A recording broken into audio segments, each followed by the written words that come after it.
Okay, so in this set of slides, we're going to talk about hidden Markov model. This is a different model. Now you might be wondering what's the connection with neural networks that we've been talking about. So the idea is that everything we've talked about so far assumes that the data is independent. So whenever you do classification or regression with respect to one data point, it's going to be done independently of the next data point and so on. But now there are lots of applications where the data is really coming from a sequence, and then the prediction that you make for one data point is actually correlated with the prediction for the next data point. So a classic example would be in speech recognition. So you've got an audio signal. When you're trying to recognize a phoneme or a word, well, it's correlated with the next phoneme or the next word. So if you know one of the two, then it helps you disambiguate what the next one might be. And now these correlations are actually very useful, so we can improve a lot the accuracy by exploiting them. But then for this, we need a new kind of model. And then so hidden Markov model, essentially one simple type of model that can exploit these types of correlations. And then we're going to see later on that the generalization of those hidden Markov models corresponds to a recurrent neural network that can also deal with sequence data and also can propagate information between the different points in a sequence. Okay, so that's why for this lecture, we're going to take a step back and essentially go back to traditional methods, essentially hidden Markov models, but then after that, we'll come back and talk again about neural networks, specifically recurrent neural networks. Okay, so as I was explaining, so far we've assumed that the data instances that we're doing prediction for are all independent, but then in many applications, that's not necessarily the case. So if you consider weather prediction, robot localization, speech recognition, activity recognition, these are all tasks where at any point in time you need to do a prediction, but then the prediction at the next time step is going to be correlated. So like if you're doing weather prediction and you want to predict the weather, the temperature, let's say at a certain hour, then if you know what the weather just the hour before, then it helps you to predict the weather for the hour after that, right? Because the weather changes smoothly, so then we want to take that into account. Okay, and then same idea with activity recognition. If you're trying to predict what somebody is doing at any point in time, if you know what the person was doing at a previous time step, then it helps you disambiguate because people tend to do activities for a certain period of time before they change. Okay, so as a concrete example here, if we consider speech recognition, we might have data in the frequency domain, and then perhaps here we also have the amplitude. So this would be our input, and then what we would like to produce as an output is a sequence of phonemes or even a sequence of words. And here, the sequence of phonemes, if let's say you've got a good accuracy for the recognition of some of those phonemes, and then for other phonemes, the signal is not clear and you're not sure what it might be, well, you might be able to guess what those phonemes are simply based on the neighboring phonemes. Because if I give you this sequence of phonemes and you're missing one of them, you can probably guess what it is because those phonemes are expected to form a sequence of words, and therefore you're looking for phonemes that would lead to proper words. And then same thing with a sequence of words. They typically form a proper sentence. So if you have a bunch of words and then you're missing some of them in between, you can often guess what are the missing words, and that helps, right? So here this is there are essentially some correlations between these outputs, and we want to exploit that. Okay, so in terms of doing classification, we've seen several models that include mixtures of Gaussians, logistic regression, and feed-forward neural networks. So all of those models are essentially doing what I would call independent classification, because you take a data point, you make a prediction for that data point, and then if you have an entire data set, then you don't care about the order of those data points, and then each prediction is independent for each data point. But now we can exploit correlations with some extensions of those models that are known as hidden Markov model, conditional random fields, and recurrent neural networks. So we're going to see in today's lecture hidden Markov models, and they are really just a generalization of mixtures of Gaussians. There's a corresponding generalization for logistic regression that is known as conditional random field, and we'll talk about also in the upcoming lectures a generalization of feed-forward neural networks that are essentially recurrent neural networks. Now, all those models on the right, the benefit is that whenever we've got sequence data, then we can exploit the correlations, and then we can boost the accuracy by exploiting that. Okay, so to define a hidden Markov model, let me draw a picture that will help us see as well how it extends a mixture of Gaussians.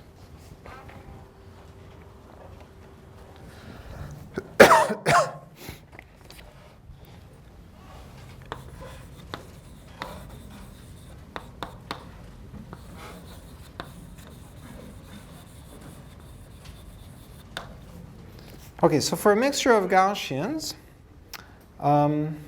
we have some inputs that are x. There's the output, which is y. And typically what happens is that in the mixture of Gaussians, we're going to express a distribution over y.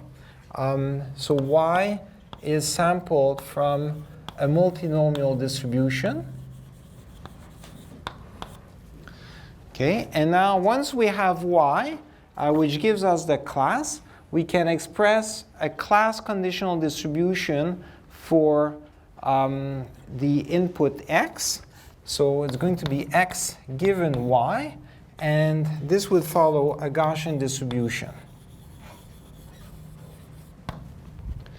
Now, because x is given y, then we can draw an arrow like this that indicates which variable depends on which variable.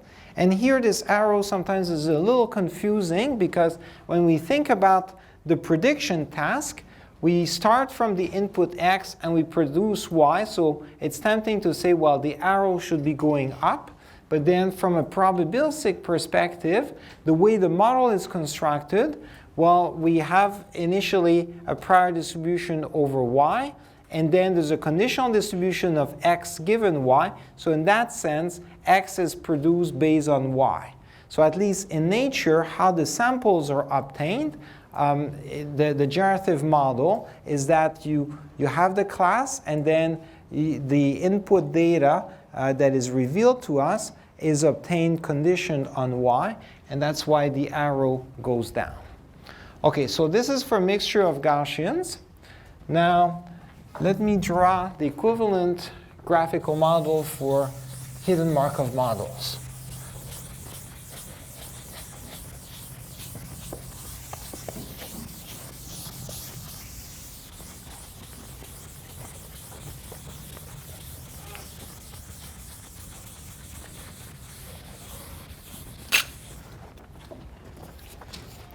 Okay, so we'll have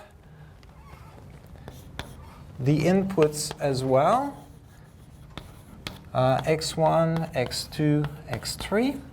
We'll have the output, y1, y2, y3. Okay, so in the same way, we have some arrows that indicate that here normally xi is sampled given yi according to a Gaussian. So this is the same as before. Now the main difference is that y, instead of having each y sample from a multinomial distribution that's independent for each one of them, then there's some correlations, and typically we say that yi plus 1 depends on yi according to a multinomial. Okay, and then for the very first y, so y1, in this case it would also just depend on a multinomial.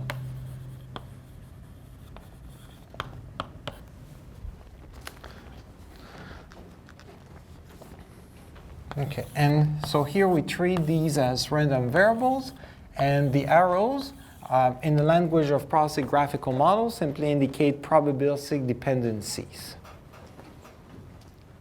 Okay, and yeah, the main difference compared to the mixture of Gaussians is that now you see we consider several pairs of input-outputs together, where we indicate that the outputs, the y's, are correlated using these arrows. Okay, any questions regarding this? Good?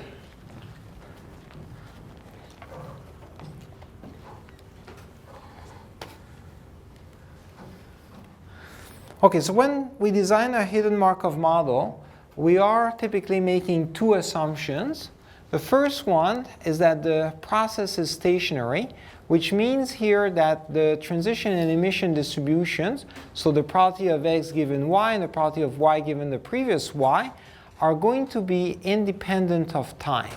So you see here, if the emission distribution for x given y is the same at every time step t, then in that sense that distribution is stationary, it doesn't change. And then for y is dependent on the previous y, the previous hidden state, and then so here we'll indicate that there's a transition that occurs among the y's, and then that transition distribution is going to be stationary because it doesn't matter with time. You see, so it's going to be the same distribution regardless of what time step t we consider. So the second assumption that we make is that the process is going to be Markovian, which means that normally, we could say that perhaps a given y will depend on all the previous y's, but in practice, often it will be sufficient to just assume that a given y just depends on the previous y.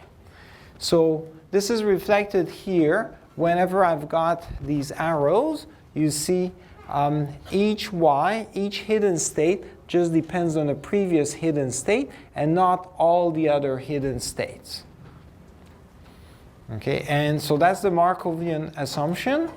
So it means that essentially the next state is going to be independent of all the previous states when we're given the current state. So if I know the current state yt, then we can ignore the previous states yt minus 1 down to y1 because they're not influencing, at least they're not providing more information about yt plus 1.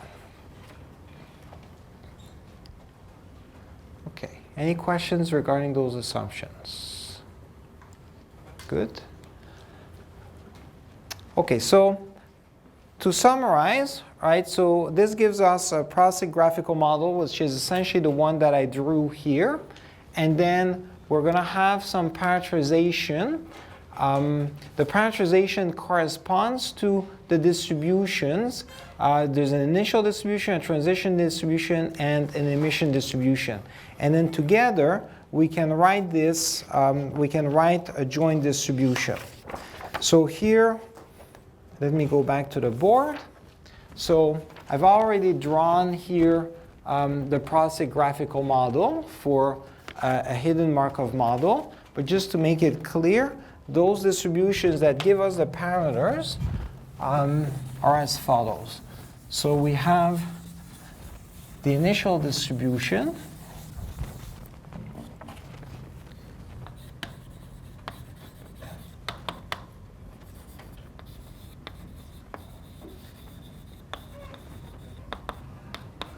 So that's the distribution for y1. It will typically be a multinomial.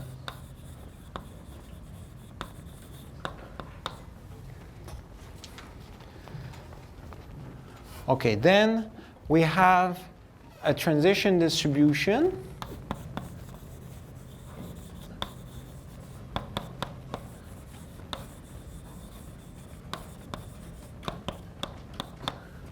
So that's the probability of yt plus 1 given yt. And that will also be equal to a multinomial. And then finally, there's the emission distribution.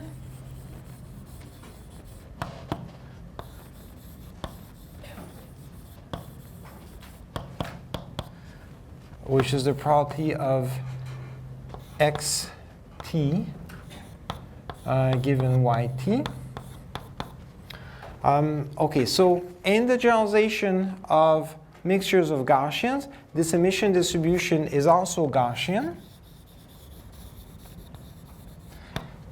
But if we have data that is not continuous and is instead discrete, so that's possible, for instance, in natural language processing.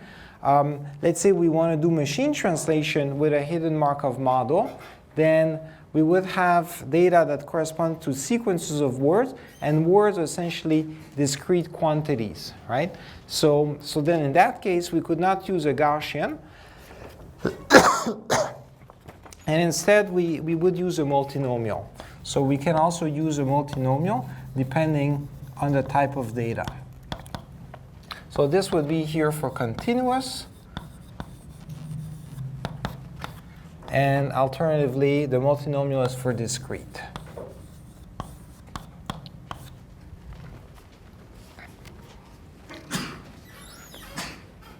Okay, so those distributions together allow us to write a joint distribution.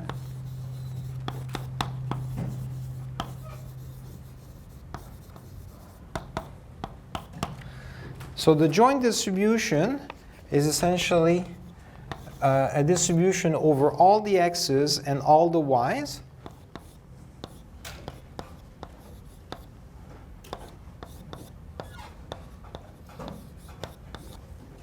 Okay, so here I'm using y1 through t to indicate that I've got a whole sequence of y's, and same thing for x, x1 through t to indicate that I've got a whole sequence of inputs. And then this would be equal to the probability of y1 times a product over I of the probability of yi plus 1 given yi, and also probability of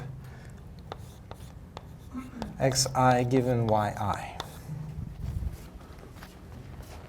Okay, so you can take these distributions, multiply them together, and this will give you a joint distribution.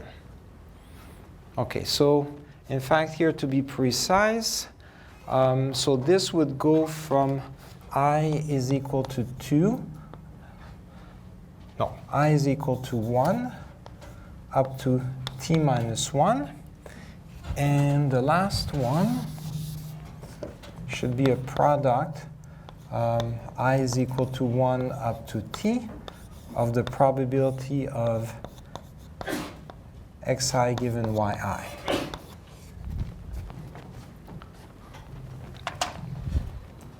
Okay. Any questions regarding this? Good?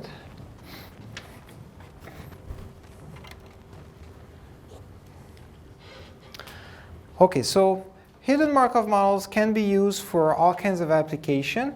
An important application was, in fact, the problem of robot localization. So here, mobile robots have an inherent problem where if you put them into a location and then you give them a map and then you say, go to another location according to the map, then without the proper model to essentially monitor their location, they might get lost. In fact, many years ago, when I was a student, this was one of the biggest problems in robotics. So we used to have labs with mobile robots. They were nice, fancy robots. and then sadly, you would start your robot, it would start going into some direction, and then you would use the odometer, let's say, to keep track of the motion, and then the robot could guess or at least believe where it is according to its odometer, but the problem is the odometer would have some drift, and then within a few minutes, the robot would get lost. So as a concrete example, let's say that we have a robot that's at this location, and now you tell it to go forward once, twice, 3 times, and then make a left turn, go forward again once, twice, 3 times, then make another left turn, and so on. Then if you record different experiment, and then you simply put a dot for each precise location that the robot ends up in, and here each time is just executing the same program, the same sequence of commands, it ends up in slightly different locations, and these errors just build up. So this point cloud here indicates all the location for different experiments about where the robot ends up when you give it this sequence of commands, and it's the same sequence of command each time.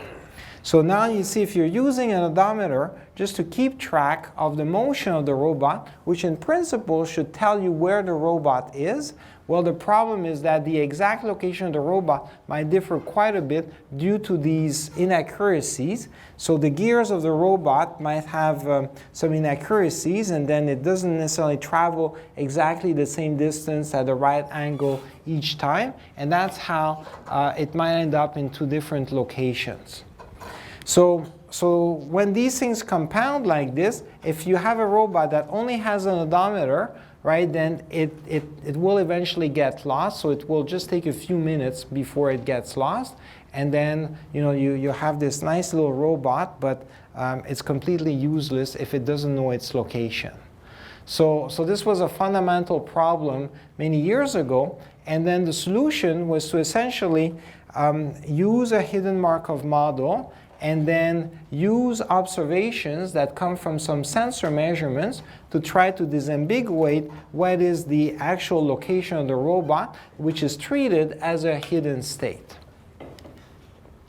Okay, so here we can specify a hidden Markov model where the y's, the hidden state, are going to be coordinates of the robot on a map, and then the x's, that are the inputs, are going to be essentially some measurements by sensors. For instance, it could be a laser rangefinder, it could be a sonar, or even today it could also be a camera. Okay, so we put some sensors on the robot that can measure different things with respect to the environment, compare that with a map, and essentially try to infer its location based on that. So now, if we specify a transition distribution that corresponds to the motion of the robot, then we need to account for the uncertainty, because even if you tell the robot to go forward by 1 meter, as we saw on this slide, you see when it goes forward by 1 meter, there's a little bit of slippage, and then it doesn't end up exactly at the same location each time.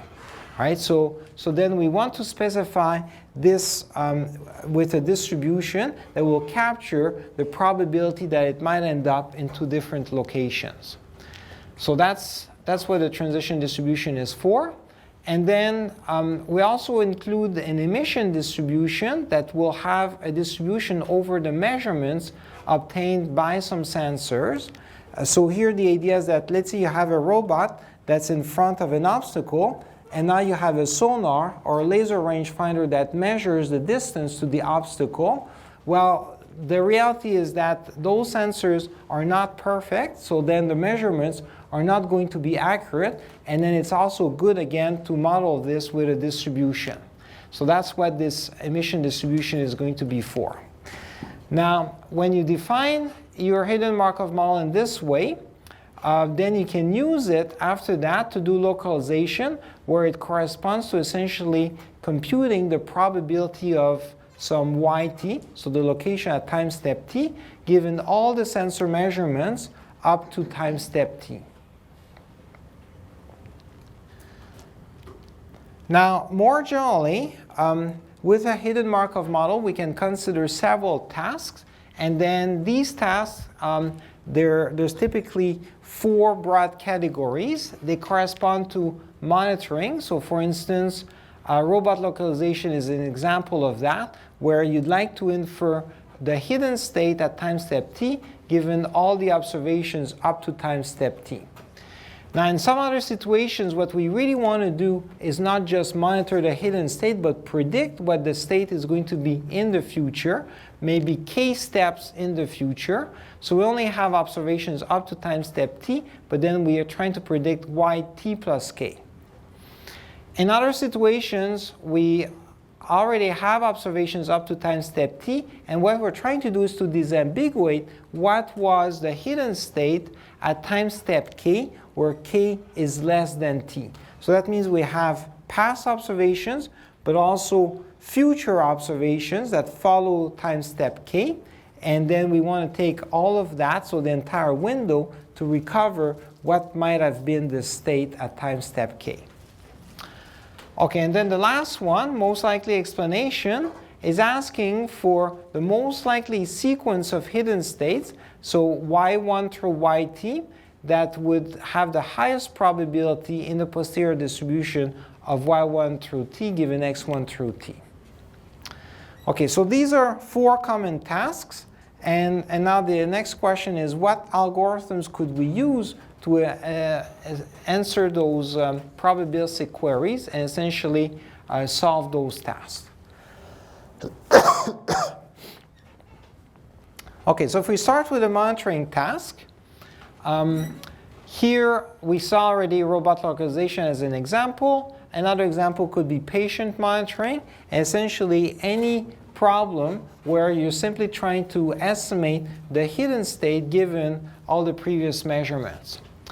So one way of computing this is to recursively decompose this query so that it is now in terms of the probability of the previous hidden state given all the previous measurements. So you see I can compute probability of yt given x1 through t based on the probability of yt minus 1 given x1 through t minus 1. And so here there's a little derivation that shows how we can expand that and get a recursive definition.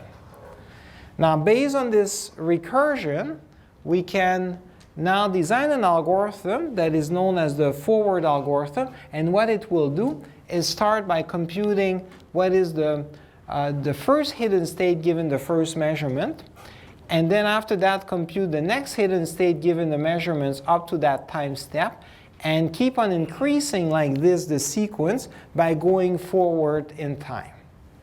Okay, so let me draw something on the board just to illustrate.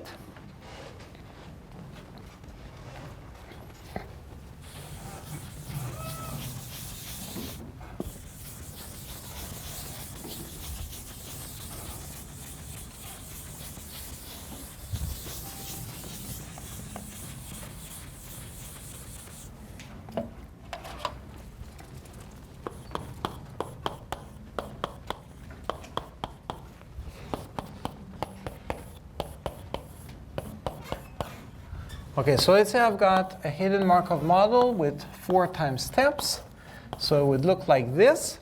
And now if I'm interested in the probability of y4 given x1 through 4, then the computation that I would do with this algorithm would essentially start by computing the probability of simply y1 given x1.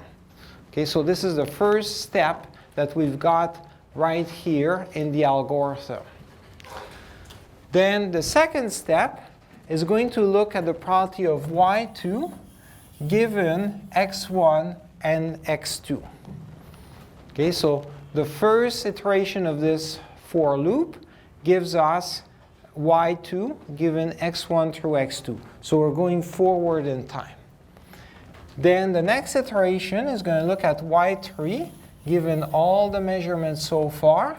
So it would look like this. And then the final step is going to compute a probability of y4 given everything before. So it looks like this. Okay. Any questions regarding this algorithm?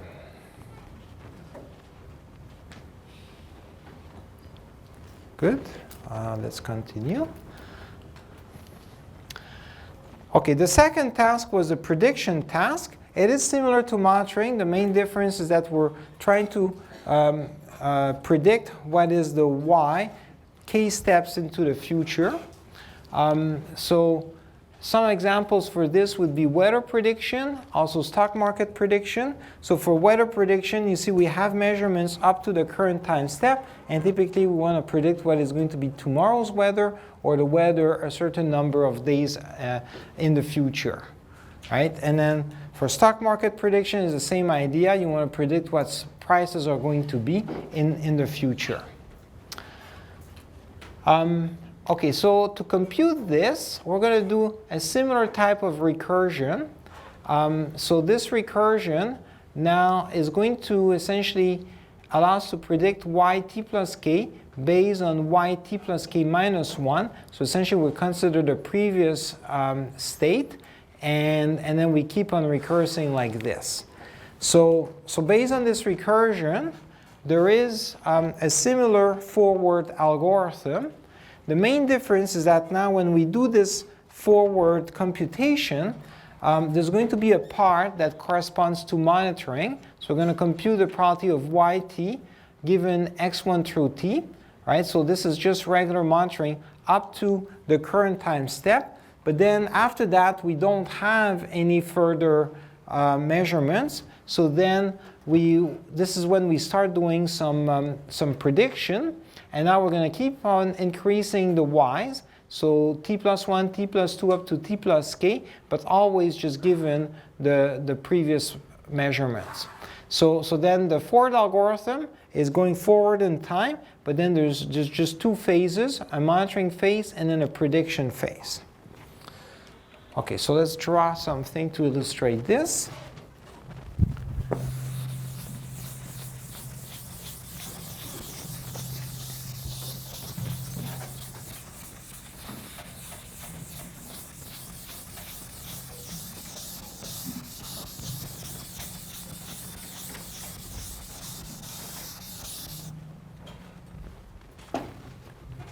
So again, let's have y1, y2, y3, y4, x1, x2, x3, and x4.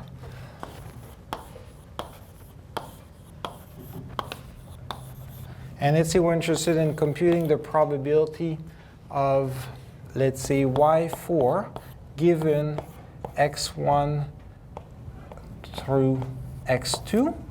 Okay, so this would be 2 time steps in the future. So the first phase is monitoring. So we're going to compute probability of y1 given x1. Then at the next step, we look at probability of y2 given x1 and x2. So at this point, we've reached our current time step in terms of observation, so time step 2. So now we start predicting.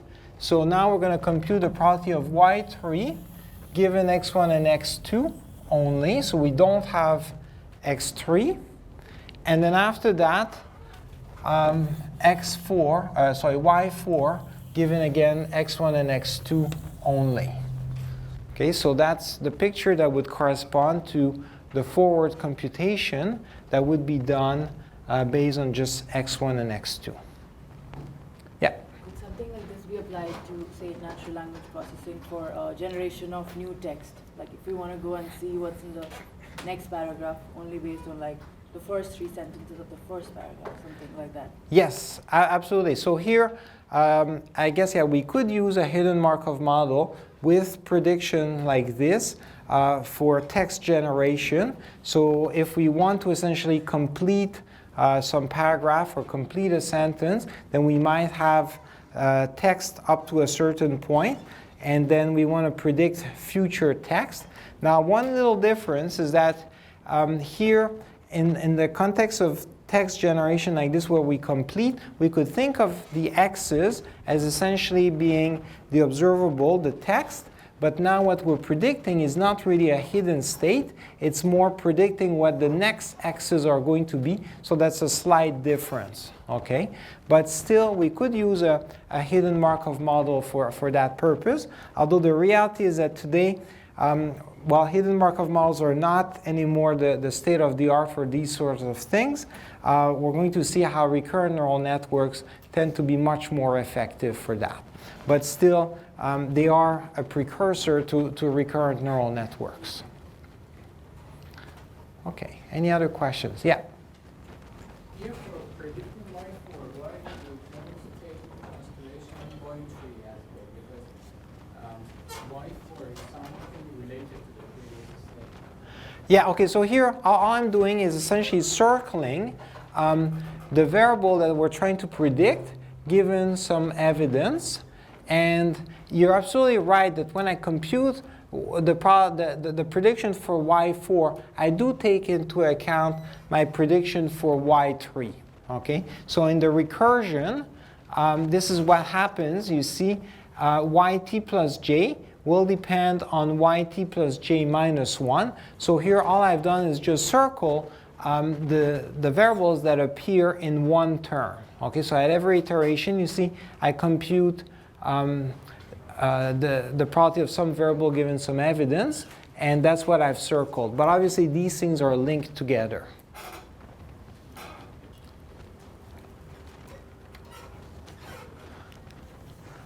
Okay, so the third task, called hindsight reasoning, is looking at computing the probability of yk when k is less than t.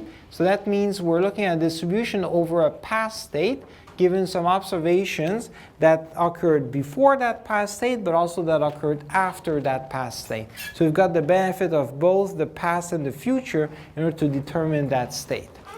So this can be quite effective in some applications. So for instance, if you're doing activity or speech recognition, often it is good to delay the recognition. So this way you can observe some of the data that happens afterwards, and then use that as well to help you disambiguate what is the current state. Okay, so the computation will be also done in a recursive manner. So we can look at the probability of xk plus 1 up to t. And then it would depend on this here. So there's a recursion. Now, actually, okay, the main computation would be divided into two parts by the chain rule. So there would be a forward part where we're effectively doing monitoring, and then there would be a backward part. We're essentially taking those future observations and propagating their information back. Okay, so, and then, yeah, this one here can be computed in a recursive way using this derivation here.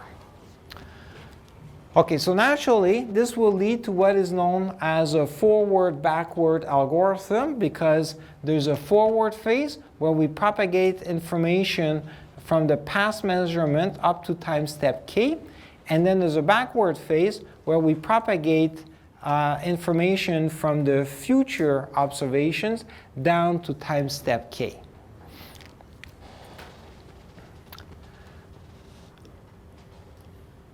Okay, so let's draw a picture for this one too.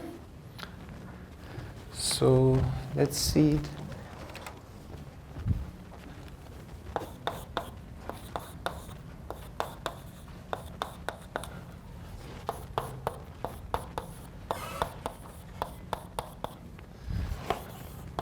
So here, let's say we're interested in a computation of y2 given x1 through x4. Okay, so you see 2 is less than 4.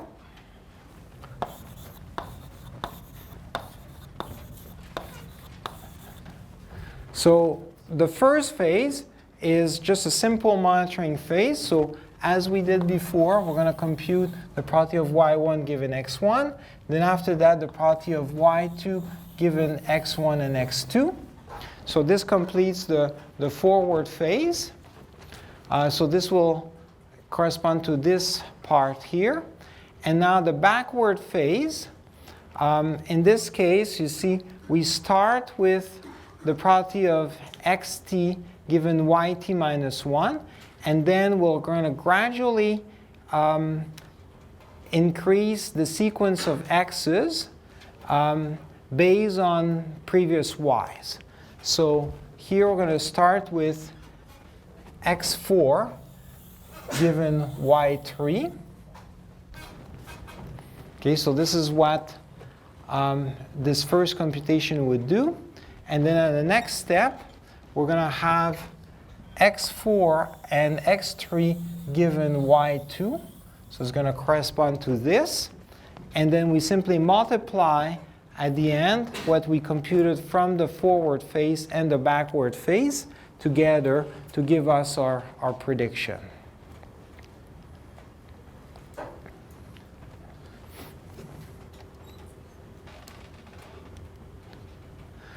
Okay, the last one, most likely explanation, is quite important.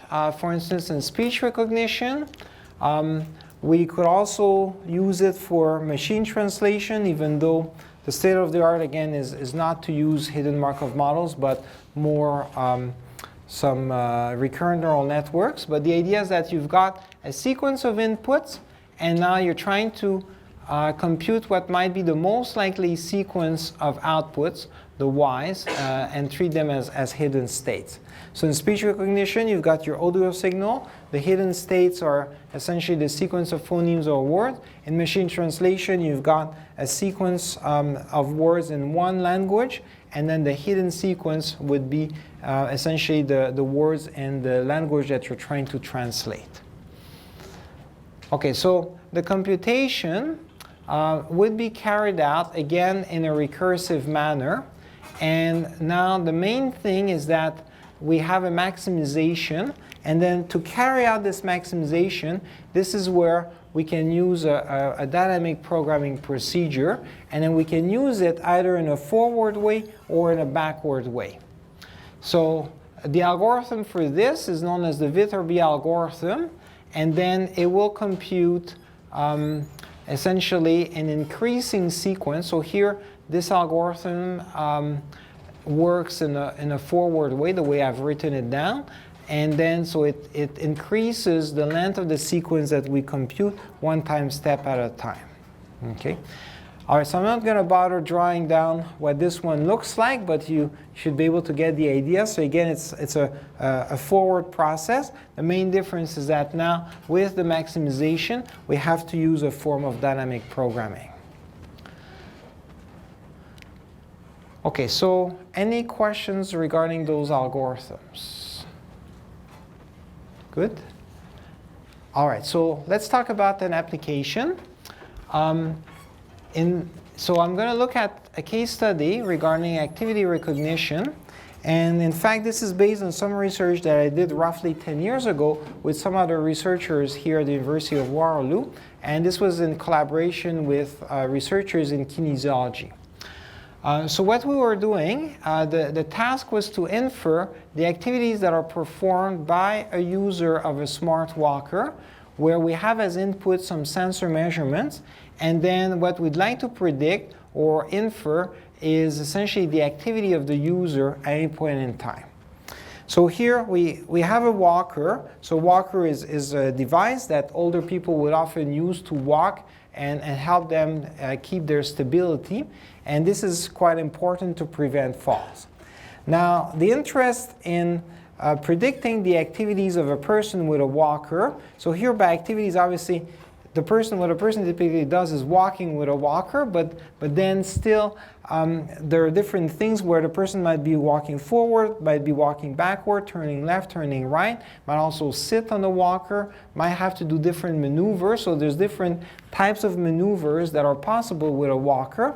And then the interesting question is, what are the maneuvers that are most likely to lead to a fall or might trigger a fall? And here, what's counterintuitive is that a walker is supposed to help with stability to prevent falls, but what some people notice is that in some situations it might actually be more dangerous and induce falls. So for instance, several years ago I was visiting a retirement facility where they actually had forbidden people to sit on their walker, because what happens is that the walkers typically have a lever where you can lock the wheels, and then you turn around and then you sit on it. But if you forget to lock the wheels, when you're about to sit, then the walker might just roll away from behind, and then you just fall on the ground.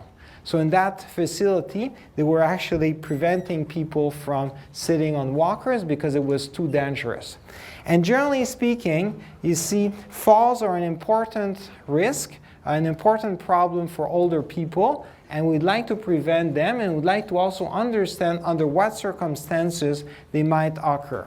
So this is where, if we can just get a sense of what are the circumstances, the activities that a person was performing at the time of a fall, then we can get a better understanding of what are the risks and how to prevent them. Okay, so we took a walker, we modified it, and we included a camera that looks backward at the legs, as well as another camera that looks forward. And then we also included some sensors.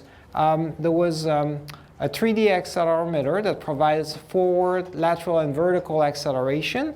There were also some load sensors inserted in each leg of the walker that measure the amount of load or the weight that the person puts in each leg. And then finally, a rotation counter, a wheel rotation counter that tells us the distance covered by the person. So here we took those 8 channels, recorded data at 50 Hertz, digitized that, and used that to do activity recognition. Okay, so when we did this work, we carried out an experiment with some walker users and also people who were not walker users. So we went to Winston Park, which is a local retirement facility, and then we recruited people that were between 84 and 97 years old, and then we asked them to go through an obstacle course with their walker. Now here when I say obstacle course, I mean this is not the Olympics, or there's nothing, really dangerous, okay? So all they were asked to do is essentially to go through more what I should call a walking course, where they would perform maneuvers that are common in daily activities. So for instance, they would walk straight, then make a right turn, get into a confined space that might correspond to an elevator, do a U-turn, and come out, and so on. There would be a place where they'd have to pick up an object from the floor. There would also be a ramp where they go up and down the ramp. So this is similar to like getting up and down a sidewalk. And then also going through some doors, which is actually not easy. So even in my case, if I'm pushing a walker and I have to go through a set of doors, it's not obvious how to do this. So in any case, we asked people to go through this walking course. These are the activities that we were expecting, and what we wanted to do is to automatically use a hidden Markov model to recognize what was the activity performed by the person at any point in time. So the idea is that you can get people through this walking course, but now if you have to have somebody manually label what the person was doing at any point in time by watching a video, that is labor intensive, and you can't carry out experiments like this with a lot of people. So ideally you want to have an algorithm that will do the recognition automatically, and that's where a hidden Markov model comes in handy. Okay, so we designed a hidden Markov model where the activities were the hidden states. The 8 channels for the sensors corresponded to the inputs or the observations X. And now you'll notice that because we had 8 sensors, right, then there are 8 measurements associated with every time step. So that's still a hidden Markov model. It just has, more than one variable per time step. we had the following distributions. The parameters were denoted by pi, theta, and phi. They corresponded to the initial, transition, and emission distributions. And then we learned those parameters by essentially doing maximum likelihood. So we collected some data, and then we essentially estimated those parameters by machine learning, by maximizing likelihood. And here we tried it in two ways. One which was supervised, which means that we had both the x's, but then we also had somebody manually label the y's in order to give us the supervision signal. And then what's more convenient is to do it in an unsupervised fashion, where you only have the sensor measurements, but you don't have the labels y. So now that makes it harder for the algorithm, but it's more convenient because nobody has to label anything. And as a result, you can expect the accuracy is also going to be lower. In any case, we did this, and then I had a student develop a little interface that could help us visualize what was happening. So let me start the video here. Okay, so in this demo, what you're looking at is we've got here the backward view with a camera that is located under the seat of the walker, so you can see the legs of the person as the person is walking. Okay, and as the person is maneuvering, then you'll notice the 8 channels. The curves here are fluctuating based on the measurements that are recorded by the sensors. Now, these sensor inputs are used to infer the activity that the person is performing. And then we have in this right panel the 13 activities. There's a red square that indicates the correct behavior based on somebody essentially manually labeling videos. So I had one student essentially look at those videos, watch those videos, and then manually indicate at different points in time what is the person doing. But then this was just for evaluation and training purposes. The goal was really to have an algorithm do the prediction. So the blue square here is the prediction of the algorithm based on a hidden Markov model. And in fact, in this work, we did both a hidden Markov model and a conditional random field. So you can see that whenever the blue square matches the red square, it means that we have the right prediction. And then when they're not matching, it means that the prediction is incorrect. And that tends to happen whenever there's a switch from one activity to the other, because then the timing of the transition is not easy to capture. Right? So it's somewhat subjective when an activity stops and the next one starts. But in any case, you can see that otherwise the algorithm is tracking fairly well what the person is doing. Yes? Was it not possible to have the person on the walk indicate the activity without the Okay, so yeah, the question is, would it be possible to have the person who's maneuvering with the walker simply tell us what this person is about to do, and then just do it, right? So in theory, yes. In practice, okay, we did these experiments with older people, like 84 to 97 years old, okay, and you know, they have different abilities, and sometimes, you know, it's actually easier to have an outside observer just look and see what the person is doing, because often people think that they're doing a certain activity, but are actually doing something else. Okay, so you can't rely on self-labeling, because people often are not good judges of themselves. And then in this particular case, it would also be awkward to have somebody, you know, go with a walker and then just say all the time, I'm about to do X, and then do it. But yeah, so it would be a little bit awkward. Yeah? The ideal was to be able to do it in an unsupervised way, right? But without some kind of names to the activities that they're doing, you would only be able to tell that different activities are happening, right? Like not be able to tell exactly what that activity is.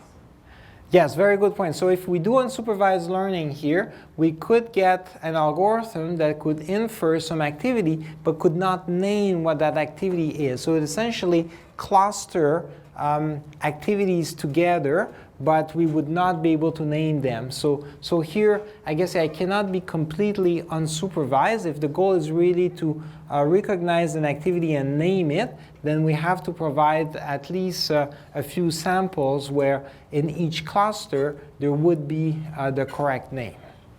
Yeah. Yeah? So I guess when you guys conducted the study, or when the work was being done, do you start off doing it in an unsupervised way and see the clusters and then go like, okay, let's see how we can match these things, or do you do it the supervised way and then go like, okay, now we know what we should expect from the unsupervised results, and then practice the other way? Right, so yeah, great questions. Yeah, so here we did not start with the unsupervised way.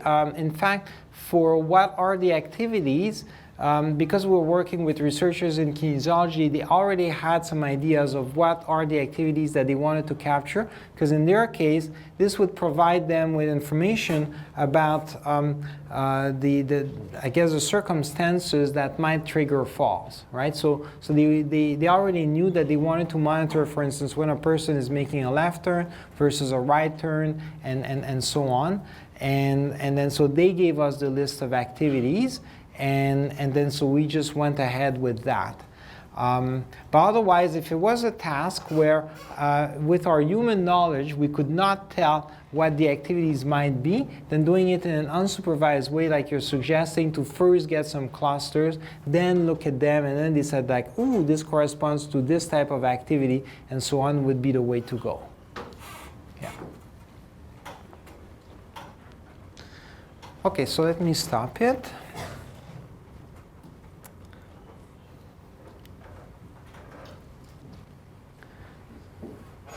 Okay, so in this work, as I explained, we did both the supervised and unsupervised learning. For the supervised learning, the whys are known, so we had somebody essentially manually label all those activities, and then the objective was essentially to maximize the likelihood of the data, so to maximize the likelihood of both the x's and the y's given our parameters pi, theta, and phi. So we're essentially trying to learn those parameters pi, theta, and phi. Now, as we've done it many times in this course, the traditional approach is that you simply compute the derivative, set it to 0, then isolate the parameters, and then you get values, some estimates for pi, theta, and phi. Okay, so as a concrete example, I'm going to show you how to do this. Here's compute the derivation and then isolate the parameters. So here, let's say that we only have two activities, two classes, so C1 and C2. And then just to keep things simple as well, let's say that the measurements are binary, so we only get to observe a bit. Okay, so it's going to be either value V1 or value V2. Now in practice, the measurements, especially in this case, were continuous measurements, and then so we would not have just two values, we would have real numbers in general, but just for the coming example, that's what we're going to use. Okay, so if we start with multinomial emissions, because if I assume that my outputs, my data, my sensor measurements correspond just to bits that are V1 or V2, then I would use a multinomial emissions, and then the joint distribution of my model would essentially correspond to this product that we saw earlier, right? And then I could expand this to correspond to this derivation. Okay, so here, don't worry too much about the details of this equation. The point is that then when we compute the derivative and set that to 0, while we're doing a maximization with respect to a lot of parameters, and here we can decompose the maximization with respect to each parameter separately. Once we set the derivative to 0, we end up with some answers that are actually quite natural. So it's similar to what we've done with mixtures of Gaussians. Now we're doing it with a hidden Markov model, but then you see the distribution over classes is just going to be the ratio of the number of classes, the number of instances in our data that corresponds to each class divided by the total. So it's just the relative frequency counts of what we observe in our data. Now for the other parameters that correspond to the transition distribution and also the emission distribution, it would also correspond to relative frequency counts. And then if instead we have Gaussian emission distributions, which was the case here with the smart walker application. And in fact, for most applications in practice, the data tends to be continuous, so you would use Gaussian emissions. So we end up with solutions that are similar. So for the initial distribution, the transition distribution is the same, but then for the emission distribution, because we've got Gaussians, now you end up with mean and variance parameters that essentially correspond to the empirical mean and then the empirical variance of your data. Okay, so it's very similar to what we talked about for mixtures of Gaussians, right? So mixtures of Gaussians, we essentially had the same solution that corresponds to the initial distribution and then also the emission distribution. Now what's new is that we also have some transition distributions, but these two correspond to some notion of relative frequency count, where you count how many times you observe a certain transition divided by the total number of transitions. And then maximum likelihood naturally gives us those solutions.